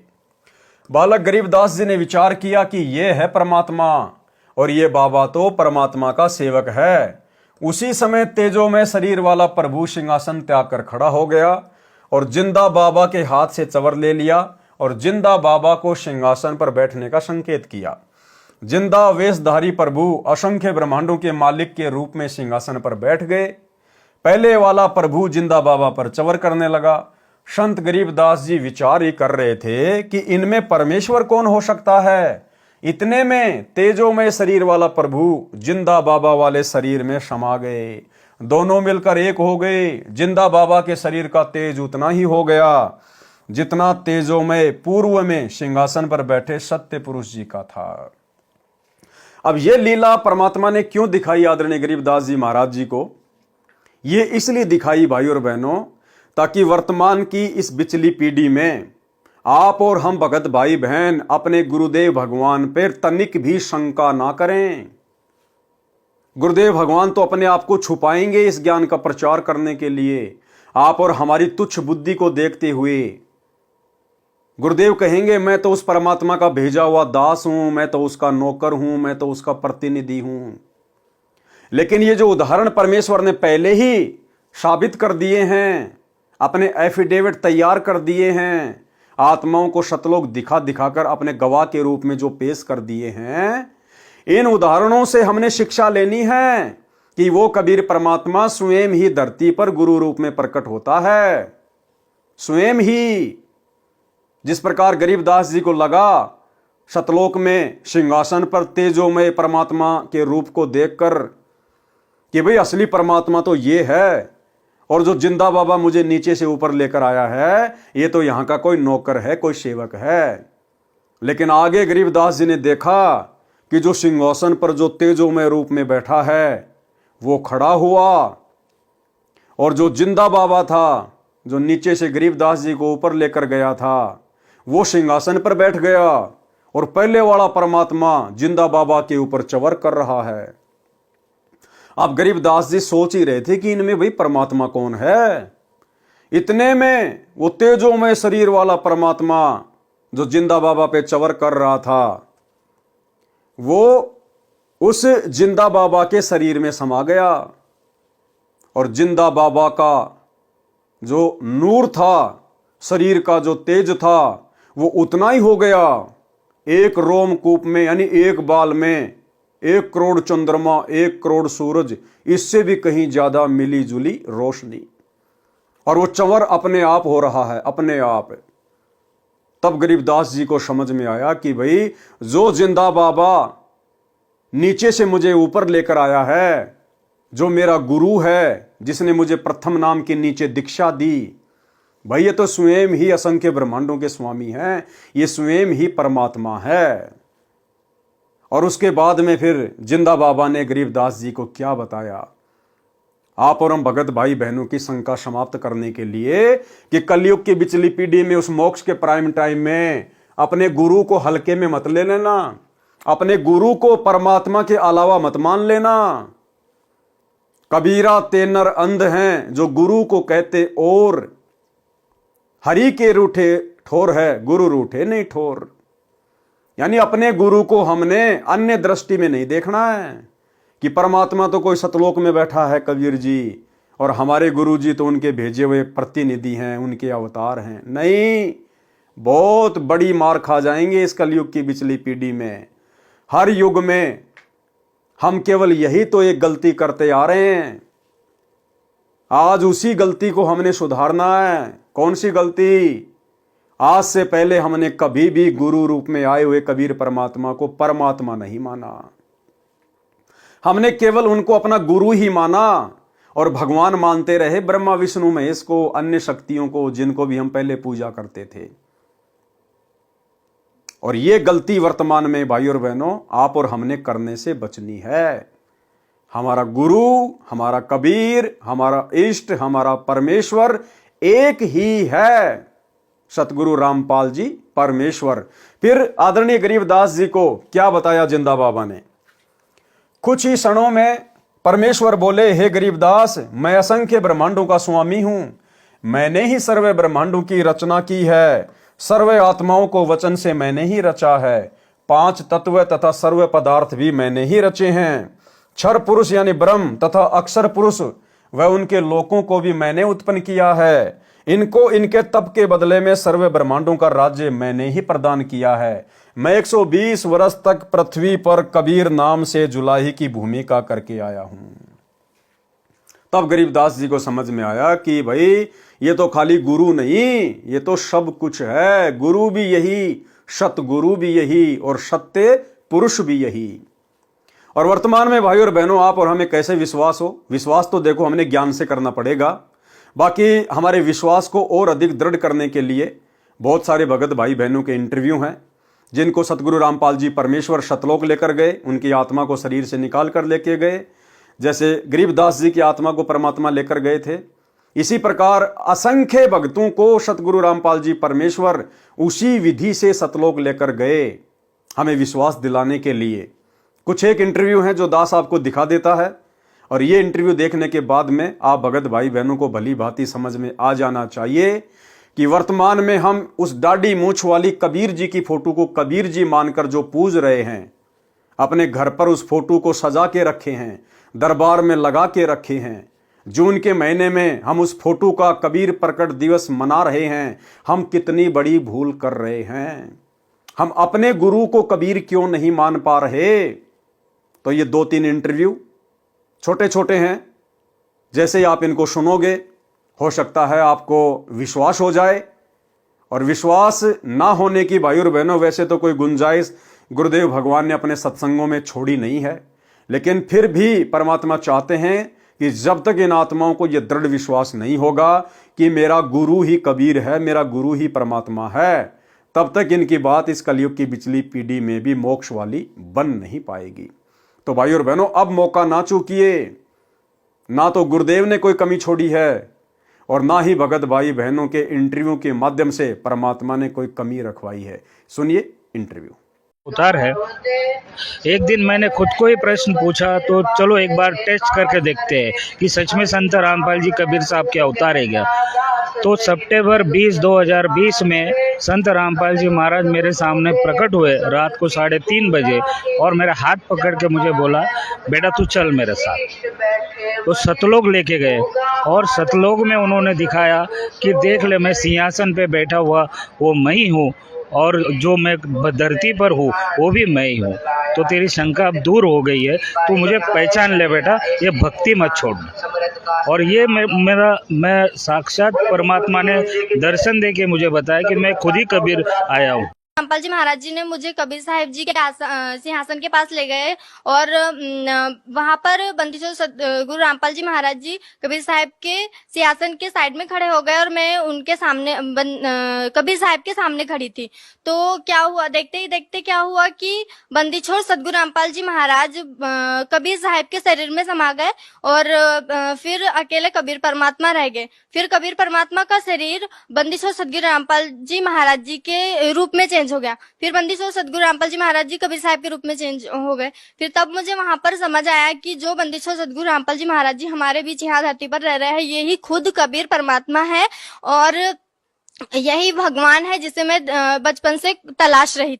तो भाई और बहनों, वीडियो आपने देखा और वीडियो देखकर आप लोगों ने विचार करना चाहिए, गुरुदेव के ज्ञान को आधार बनाकर चिंतन मनन करना चाहिए कि अभी भी यदि हम उस कागज के टुकड़े कबीर जी वाली मुर्दा फोटो को कबीर जी मानकर पूज रहे हैं तो हम इस कलयुग की पिछली पीढ़ी में भी कितना बड़ा धोखा खा रहे हैं। भारत देश जम्बू द्वीप के काशी नगर बनारस में नीरू नीमा नाम के पति पत्नी थे। वे मुसलमान जुलाहा थे, वे निसंतान थे। ज्येष्ठ सुदी पूर्णिमासी की सुबह ब्रह्म मुहूर्त में लहर तारा नामक सरोवर में काशी के बाहर जंगल में मैं नवजात शिशु का रूप धारण करके कमल के फूल पर लेटा था। मैं अपने इसी स्थान से गति करके गया था। नीरू जुलाहा तथा उसकी पत्नी प्रतिदिन उसी तालाब पर नहाने जाया करते थे। उस दिन मुझे बालक रूप में प्राप्त करके अत्यंत खुश हुए। मुझे अपने घर ले गए। मैंने 25 दिन तक कुछ भी आहार नहीं किया था। तब शिवजी एक साधु के वेश में उनके घर गए। वह सब मेरी ही प्रेरणा थी।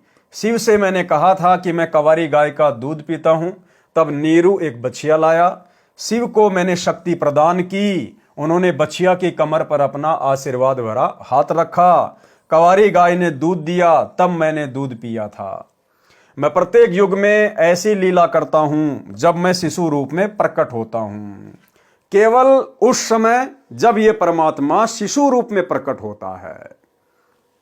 और भाई और बहनों, प्रत्येक युग की शुरुआत में सतयुग, त्रेता, द्वापर और कलयुग, प्रत्येक युग की शुरुआत में परमात्मा इस प्रकार की लीला करते हैं। क्यों करते हैं?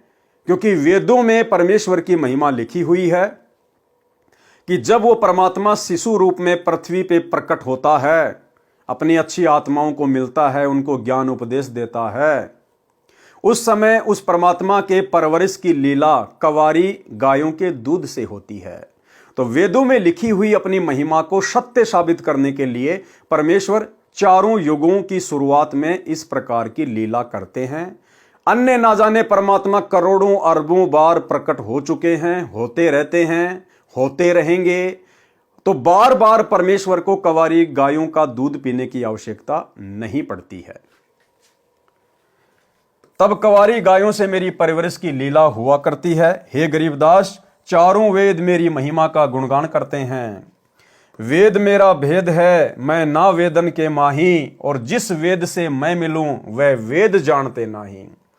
कि भाई वेदों में केवल मेरी महिमा लिखी हुई है, मेरे बारे में बताया गया है, परमात्मा कौन है, कैसा है, कहाँ रहता है, उसका नाम क्या है, लेकिन वेदों में परमेश्वर के प्राप्त करने की विधि नहीं लिखी हुई है। वेद मेरा भेद है, मैं ना वेदन के माही, और जिस वेद से मैं मिलूं वो वेद जानते नहीं। कौन सा वेद? 5वां वेद, सूक्ष्म वेद। उस सूक्ष्म वेद में परमेश्वर प्राप्ति की कंप्लीट विधि लिखी हुई है, लेकिन उस सूक्ष्म वेद को आम व्यक्ति नहीं पढ़ सकता, उन वाणियों का अनुवाद नहीं कर सकता, खुलासा नहीं कर सकता। उस पांचवें वेद सूक्ष्म वेद का ज्ञान देने के लिए उस कबीर परमेश्वर को स्वयं ही धरती पर सतगुरु रूप में आना पड़ता है और वे स्वयं ही सूक्ष्म वेद का खुलासा करते हैं। ऋग्वेद मंडल 9 सूक्त 1 मंत्र 9 में लिखा है कि जब परमेश्वर शिशु रूप में पृथ्वी पर प्रकट होते हैं तो उनकी परवरिश की लीला कंवारी गायों द्वारा होती है। मैं सतयुग में सतसुकृत नाम से प्रकट हुआ था, त्रेता युग में मुनिंद्र नाम से तथा द्वापर में करुणामय नाम से, और संवत 1455 ज्येष्ठ सुधी पूर्णमासी को मैं कलयुग में कबीर नाम से प्रकट व प्रसिद्ध हुआ था। ये सब प्रसंग सुनकर संत गरीबदास जी ने कहा कि परवरदिगार, ये ज्ञान मुझे कैसे याद रहेगा। तब परमेश्वर जी ने बालक गरीबदास जी को आशीर्वाद दिया और कहा कि मैंने तेरा ज्ञान योग खोल दिया है, अध्यात्म ज्ञान तेरे अंतःकरण में डाल दिया है। अब आप असंख्य युगों के पहले से लेकर वर्तमान तथा भविष्य का ज्ञान भी याद रखोगे। दूसरी ओर नीचे पृथ्वी पर शाम के 3 बजे के आसपास अन्य गवालों चरावाहों को याद आया कि गरीबदास नहीं है, लाओ उठाकर। तब एक पाली गया, उसने दूर से आवाज लगाई कि हे गरीबदास आजा, गायों के सामने खड़ा होकर अपनी बारी कर, हम बहुत देर से खड़े हैं। भगत गरीबदास जी नहीं बोले और ना उठे, क्योंकि पृथ्वी पर तो केवल शरीर था, जीव आत्मा तो ऊपर के मंडलों की सैर कर रही थी। उस पाली ने निकट जाकर हाथ से शरीर को हिलाया तो शरीर जमीन पर गिर गया। पहले सुखासन पर स्थिर था। गवाले ने देखा तो बालक गरीबदास जी को मृत पाया। उसने शोर मचाया, अन्य गवाले दौड़े आए।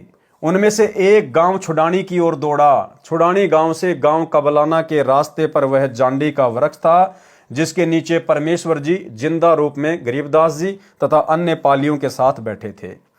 गांव कबलाना की सीमा के साथ वह खेत सटा हुआ था जो छुडानी गांव का है, जो गरीबदास जी का अपना ही खेत था। वह स्थान गांव छुडानी से 1.5 किलोमीटर दूर है।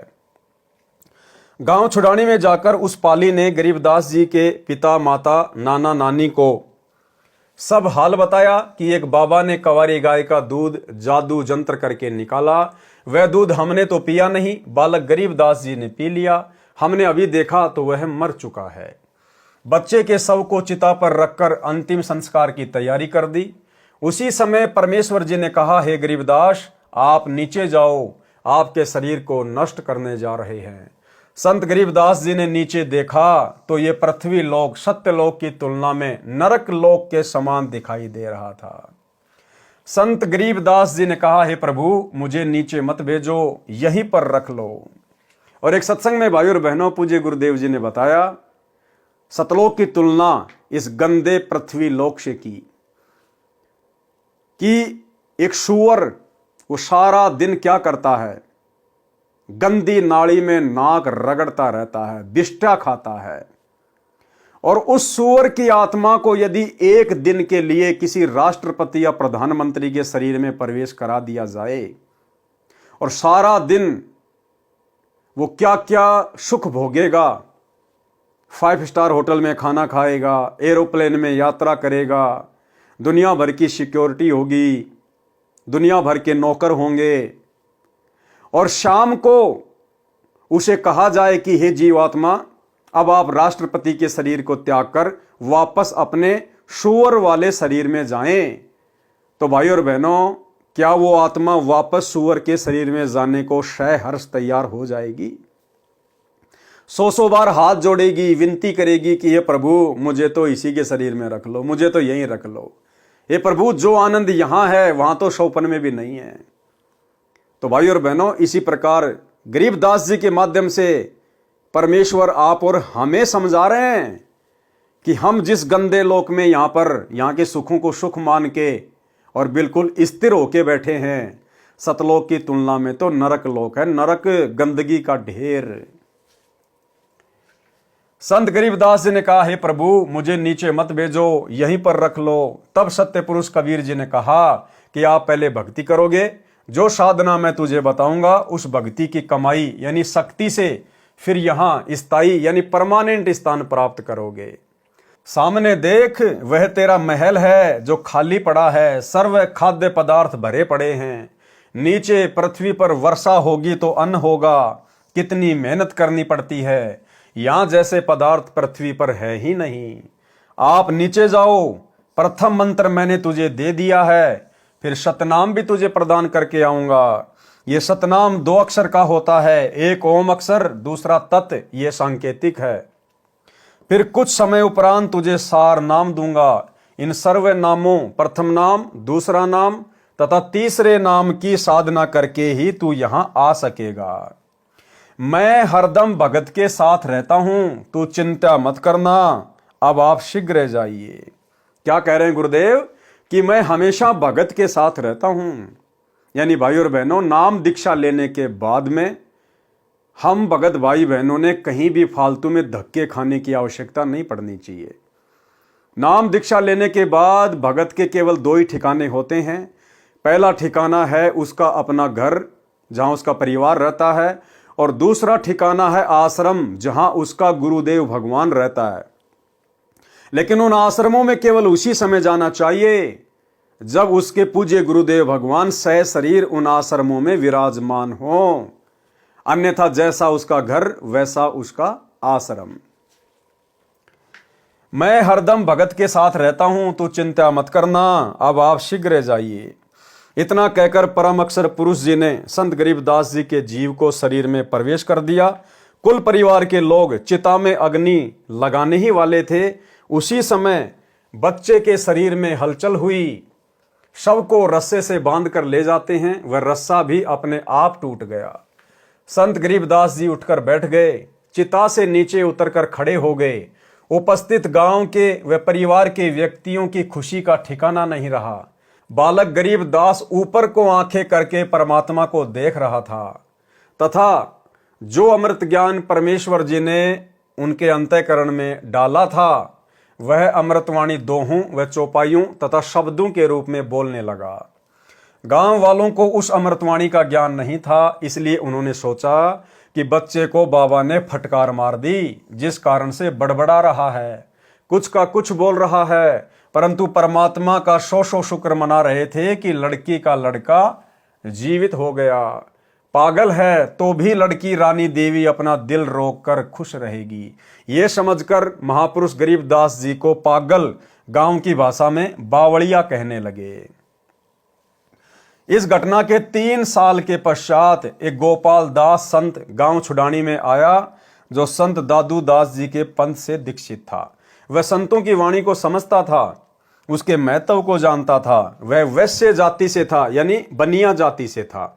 संत वेशभूषा में रहता था। बनिए के घर जन्म होने के कारण कुछ पढ़ा लिखा भी था। घर त्याग कर संन्यास ले रखा था। अधिकतर भ्रमण करता रहता था, गांव गांव में जाकर प्रचार करता था। कुछ शिष्य भी बना रखे थे। उसका एक बैरागी जाति का गांव छुडानी का भी शिष्य था, वह उसके घर रुका हुआ था। उस शिष्य ने संत गोपाल दास से कहा कि हे गुरुदेव, हमारे गांव के चौधरी का दोहता यानी लड़की का लड़का किसी साधु की फटकार से पागल हो गया है। वह तो मर गया था, चिता पर रख दिया गया था। लड़की रानी की किस्मत से बच्चा जीवित तो हो गया, परंतु पागल हो गया। सब जगह झाड़ फूंक करने वालों से भी इलाज करा लिया, अन्य दवाई पागलपन दूर करने की भी बहुत खिला ली, लेकिन कोई राहत नहीं मिली। उस शिष्य ने वह सर्व घटना भी बताई जो कंवारी गाय का दूध निकलवाकर बच्चे गरीबदास को पिलाने की घटित हुई थी। फिर उसने कहा कि कहते हैं कि संत की विद्या को संत ही काट सकता है, कुछ कृपया करो गुरुदेव। संत गोपाल दास जी ने कहा कि बुलाओ उस लड़के को। शिष्य ने चौधरी शिवलाल जी से कहा कि मेरे घर पर एक बाबा जी आया है, मैंने उसको आपके दोते गरीबदास के बारे में बताया है। बाबा जी ने कहा है कि एक बार बुलाओ, ठीक हो जाएगा, एक बार दिखा लो। अब तो गांव में ही बाबा आया है, बहुत पहुंचा हुआ संत है। शिवलाल जी के साथ गांव के कई अन्य व्यक्ति भी बाबा के पास गए, साथ में बच्चे गरीबदास जी को भी ले गए। संत गोपाल दास जी ने बालक गरीबदास जी से प्रश्न किया कि बेटा, वह कौन बाबा था जिसने तेरा जीवन बर्बाद कर दिया? प्रिय पाठकों को यहाँ पर यह बताना अनिवार्य है कि संत गोपाल दास जी संत दादू दास जी के पंथ से दीक्षित थे। संत दादू जी को भी संत गरीबदास जी की तरह 7 वर्ष की आयु, एक पुस्तक में 11 वर्ष की आयु में जिंदा बाबा मिला लिखा है। हमने ज्ञान समझना है, व्यर्थ के तर्क वितर्क में नहीं पड़ना है। जिंदा बाबा के वेश में परमेश्वर कबीर जी मिले थे। संत दादू जी को भी परमेश्वर शरीर से निकालकर सतलोक लेकर गए थे। संत दादू जी 3 दिन रात अचेत अवस्था में रहे थे। तीसरे दिन वापस सचेत हुए तो कहा था कि मैं परमेश्वर कबीर जी के साथ अमर लोक गया था।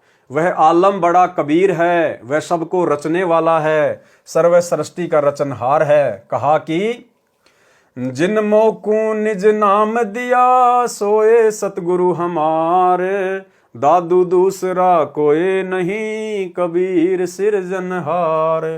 दादू नाम कबीर की जय कोई ले वह ओट, उनको कबू लागे नहीं काल बजर की चोट।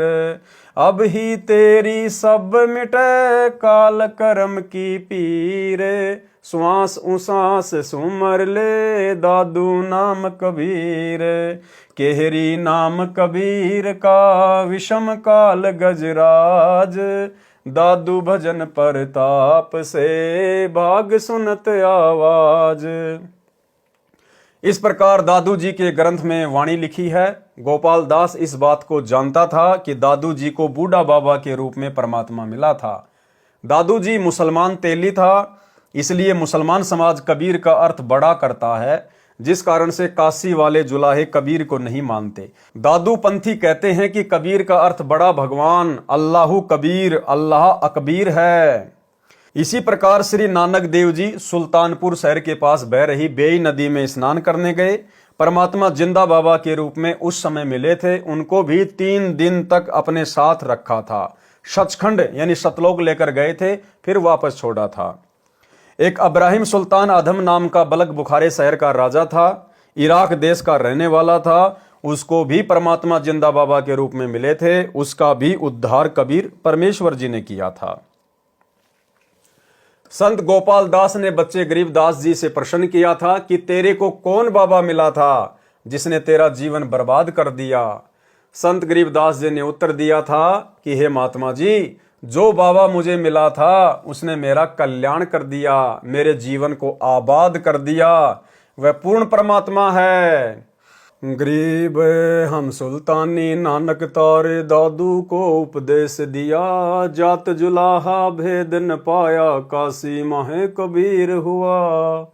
गरीब अनंत कोटि ब्रह्मांड का एक रति नहीं भार, सतगुरु पुरुष कबीर हैं कुल के सिरजनहार। गरीब सब पदवी के मूल हैं सकल सिद्धि हैं तीर, दास गरीब सतपुरुष भजो अविगत कला कबीर। गरीब अजब नगर में ले गए हमको सतगुरु आण, जल के बिंब अगाध गति सूते चादर ताण।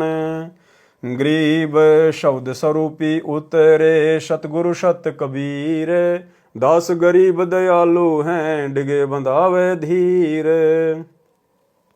गरीब अलल पंख अनुराग है सुन मंडल रे थीर, दास गरीब उधारिया सतगुरु मिले कबीर।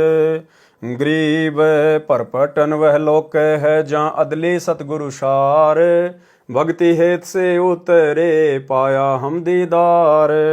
गरीब ऐसा सतगुरु हम मिला है जिंदा जगदीश, सुन विदेशी मिल गया छत्र मुकुट है शीश। गरीब जमजो राजा से डरे धर्मराय धर धीर, ऐसा सतगुरु एक हैं अदली असल कबीर। गरीब माया का रस पिया कर हो गए डामाडोल, ऐसा सतगुरु हम मिला ज्ञान योग दिया खोल। गरीब जमजो राजा से डरे मिटे कर्म के लेख, अदली असल कबीर हैं कुल के सतगुरु एक। संत गरीबदास जी को कौन मिला था? बाबा जी को उसका परिचय दिया। जो ऊपर लिखी वाणियों में संत गरीबदास जी ने स्पष्ट कर दिया है कि जिस परमेश्वर कबीर जी ने हम सबको, संत गरीबदास, संत दादू दास, संत नानक देव तथा राजा अब्राहिम सुल्तानी आदि आदि को पार किया, वह भारतवर्ष के काशी शहर में कबीर जुलाहा नाम से प्रसिद्ध हुआ है। वह अनंत कोटि ब्रह्मांडों का सृजनहार है, वह मुझे मिला था। ये उपरोक्त वाणी बोलकर संत गरीबदास 13 वर्षीय बच्चे चल पड़े। संत गोपाल दास जी समझ गए कि यह कोई सामान्य बच्चा नहीं है, ये तो परमात्मा से मिला है, ऐसी अमृतवाणी बोल रहा है, इस वाणी को लिखना चाहिए। ये विचार करके बालक गरीबदास जी के पीछे पीछे चल पड़ा और कहने लगा कि हे गांव वालों, ये बालक पागल नहीं है, तुम पागल हो। ये क्या बोल रहा है, तुम समझ नहीं सके। मुझे पता चला है ये बच्चा तो अवतार है प्रभु का, इसको तो जिंदा बाबा के रूप में स्वयं भगवान मिले थे। इसी प्रकार हमारे पूज्य दादू साहेब जी को भी मिले थे। दादू जी की सब वाणियां लिखी नहीं गई थी। अब इस बच्चे से सर्व वाणी लिखवाऊंगा, मैं खुद लिखूंगा। ये वाणी कलयुग में अनेकों जीवों का कल्याण करेगी।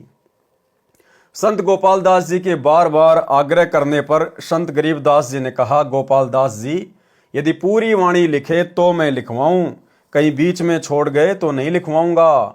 संत गोपाल दास जी ने कहा, महाराज जी, मैं तो घर से निकल चुका हूं परमार्थ और कल्याण कराने के लिए। मेरी 62 वर्ष की आयु हो चुकी है, मुझे इससे अच्छा कोई कार्य नहीं है, आप कृपया करें। तब संत गरीबदास जी तथा संत गोपाल दास जी बेरी के बाग में एक जांडी के नीचे बैठकर वाणी को लिखवाने लगे। वह बेरी का बाग संत गरीबदास जी का अपना ही था। उस समय छुडानी गांव के आसपास रेतीला क्षेत्र था, जैसे राजस्थान में है। वहां पर जांडी के वृक्ष अधिक होते थे, उनकी छाया का ही प्रयोग अधिक किया जाता था। इस प्रकार संत गरीबदास जी ने परमात्मा से प्राप्त तत्व ज्ञान आंखों देखा हाल वाणी रूप में बोला तथा संत गोपाल दास जी ने लिखा। लगभग 6 महीनों तक ये कार्य किया गया। फिर जब जब किसी से वार्ता होती तो संत गरीबदास जी वाणी बोला करते थे, तो अन्य व्यक्ति भी लिख लिया करते थे, जिन सबको मिलाकर एक ग्रंथ रूप में हाथ से लिखा गया है। संत गरीबदास जी के समय से ही इस ग्रंथ का पाठ करना प्रारंभ हो गया था। अब देखो भाई और बहनों, क्या कह रहे हैं परमात्मा कि संत गरीबदास जी के समय से ही, यानी लगभग 300 वर्ष पहले ही इस अमर ग्रंथ का पाठ शुरू हो चुका था। लेकिन आज तक कोई भी संत, साधु, महात्मा, भगत, चाहे वो गरीबदास पंथ से संबंधित हों, आज तक इस सदग्रंथ साहिब का खुलासा नहीं कर पाया, इन वाणियों का अनुवाद नहीं कर पाया।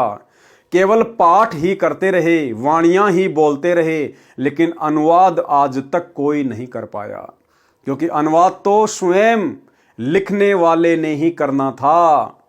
अनुवाद तो स्वयं पूर्ण ब्रह्म परमेश्वर कबीर देव ने ही करना था।